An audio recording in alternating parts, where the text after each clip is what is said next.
Hi, John. Hey, Adam.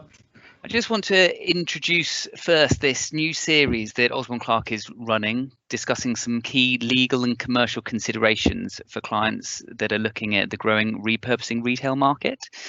We will have regular updates and interviews with relevant OC specialists alongside clients and contacts that are active in this space. So to kick off, we have this one, the biggie planning. Obviously, this is key to any development, but there have been some really interesting and useful changes to the planning legislation and the planning use classes that might help unlock some repurposing transactions. So let's jump straight in with some questions for the head of our planning team in London, John Baird. So last year we saw the overhaul of use classes with the introduction of use class E. So now, what's your view on the proposed reforms to allow change of use from this new use class E to residential? Yeah, thanks, Adam. As you say, like this latest consultation follows on from the introduction of the new use class E last September. The current consultation regarding the change from use class E to residential ended on the 28th of January. And the changes are expected to come into effect later this year, August 2021. So very, very quick process is envisaged at the moment. And I think on that it's also important to note that it's going to apply to all Class E premises of any size or age. So very broad proposals are included in the consultation. Yeah.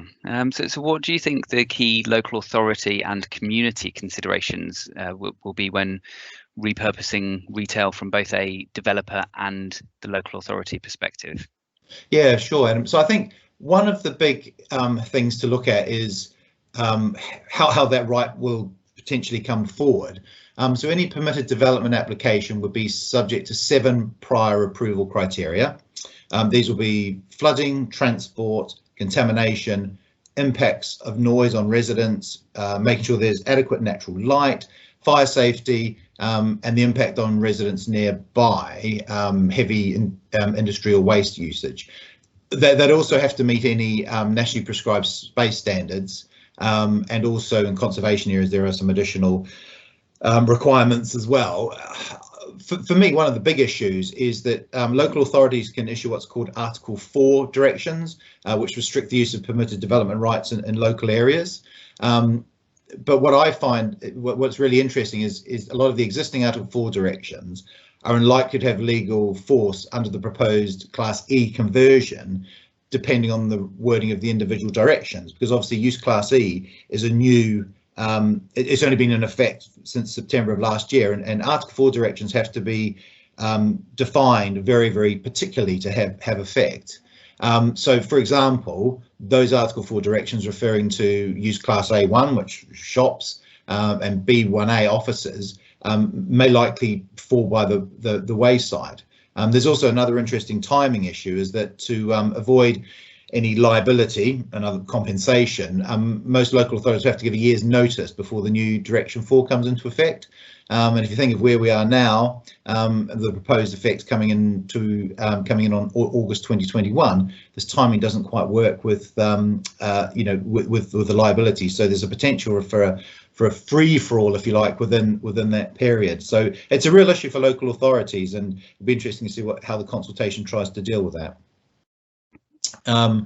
The other thing is that we've noticed on schemes is since the introduction of use class E, we're seeing local authorities trying to control future uses via Section 106 agreement, planning conditions, and in my view, we can expect this to intensify. There are also real estate issues in terms of any restrictive covenants and requirements and leases as well, which may have an impact on what can or cannot be done with the site. Yeah. My view at the moment is the industry is very much looking to the government's response to the consultation and the proposed changes, because they really are very, very radical.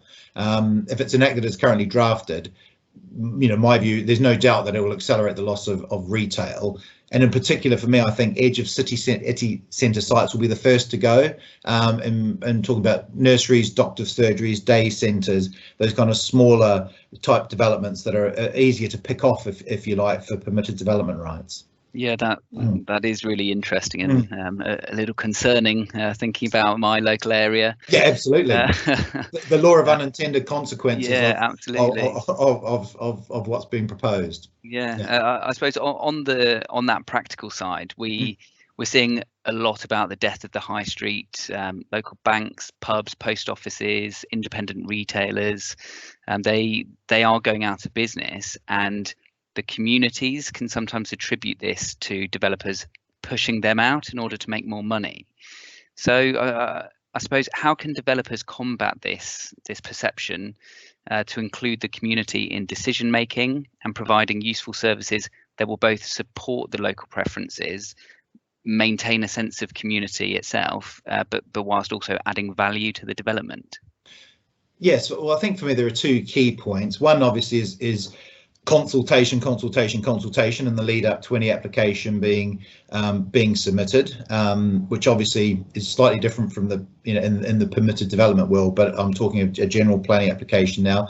And a lot of developers are very, very sophisticated in how they approach and take on board locals' concerns. I think there are some other, and my second point is some of the interesting different kind of concepts that can be used in working with local people. For example, pop-ups, kind of like things like short-term licensing to different retailers to see what might or might not work. There's just increased flexibility about letting locals see what may or may not come forward. And that also puts the challenge onto us as planning lawyers to make sure that once the application goes in, we've got this ability to deliver this increased flexibility, all the while with the local authority making sure, wanting the certainty of what's going to come forward. So there's an inherent tension in there that is something that you can use. My view is, it can definitely be used to get local support for your developments. Yeah, I suppose the more you include that community, the better support you will receive from them. Absolutely. It will give you a smoother planning process, and hopefully you'll get a better sense of the services or the public spaces or the food and beverage offering that will succeed in that location. So will help you ultimately draw investment and the end users to your scheme. Absolutely. Yeah. Well, thank you very much for joining me today, John. I will, of course, be closely following the planning developments within the repurposing retail sphere, and I look forward to seeing the effect of these changes in developments across the country. And I'm sure we will prepare an update video once these changes have taken effect. Absolutely.